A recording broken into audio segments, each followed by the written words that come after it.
Working for Caligula is the first episode of the fourth season of 2.5 Men. This is directed by Gary Halvorson, and as always, there will be spoilers from now. As I go through the episode, I'll go through things chronologically and share some thoughts. And I think it's a really solid start to the season. It also makes me quite happy because I'm not a big Kandi fan. As I've mentioned before, I do think April Bowlby does an amazing job with the character, but I find the character quite irritating. It actually starts off pretty much after the last episode left off. Alan and Kandi are now married. They are in the casino, and they win the jackpot. They win $500,000. Well, Alan wins it, but points out to Kandi that now that we're married, what's mine is yours. And we immediately cut to 4 months later, and it is a party in Charlie's house, and Alan comes over and finds Charlie in bed with several other women, and Alan finally manages to get Charlie to talk to him an hour and a half later, and he explains that his marriage is over. Kandi has left him, and Charlie gets a sense of deja vu. We've definitely been here before, but he tells Alan it's okay, you can get your own place because you have money now. And we linger with that for a second, and we find out that actually he doesn't have any money. He has $11 to his name. So, of course, he ends up staying with Charlie. And in the morning, Berta is in the kitchen, and Berta genuinely seems quite happy to see him. But largely, as she explains, it's because she doesn't have to hose down the washing machine as frequently, which is not a pleasant image.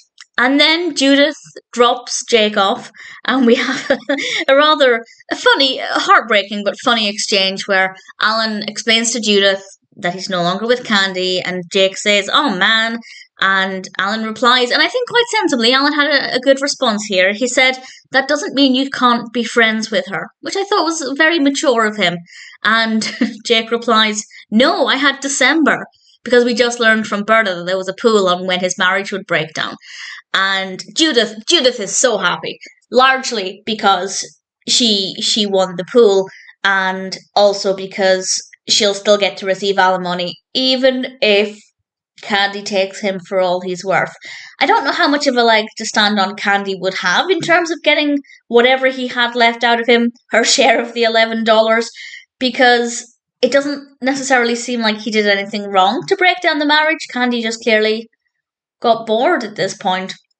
But Judith is very happy nonetheless, and she hands Alan a lawyer bill for $600, and it's a strong sense of deja vu. Honestly, it would have been nice to see Alan spending that money, having fun, genuinely being in a good place in life, but it definitely is very much in keeping with the character for him to win it all, and then within probably less than 10 minutes within the episode, he's worrying about paying a $600 lawyer bill. So definitely very Alan Harper.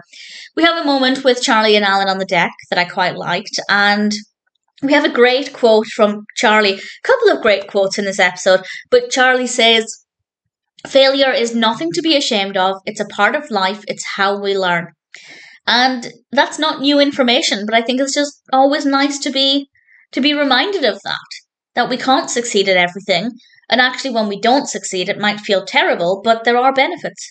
We can learn and grow. Unfortunately, it's not enough to pick up Alan's spirits, and he spends 2 days curled up in a ball in the middle of his bed. Rose visits him, and then Jake goes to say goodbye at the end of the weekend, and it was moving.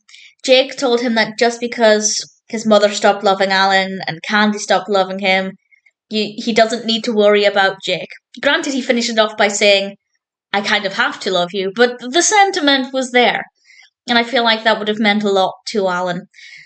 Charlie then decides to do one desperate attempt to try and pick Alan up. He calls Evelyn. I feel like it was obvious. I think it was definitely obvious what he was doing when he picked up the phone, but either way, I found it to be really entertaining. And Evelyn tells Alan, "You've hit rock bottom, you have nowhere to go but up." And that's a common sentiment when things get tough. Things can only get better. I think, I didn't write it down, but Evelyn's example was the only way it could get worse is if you got some flesh-eating disease or something like that. I didn't write it down, but she had a point. it could technically get worse. It's not likely, so things can only go up from here. And again, it's not a new revelation. It's something that's very commonly said to anybody who's in a difficult situation. And it kind of seemed to work.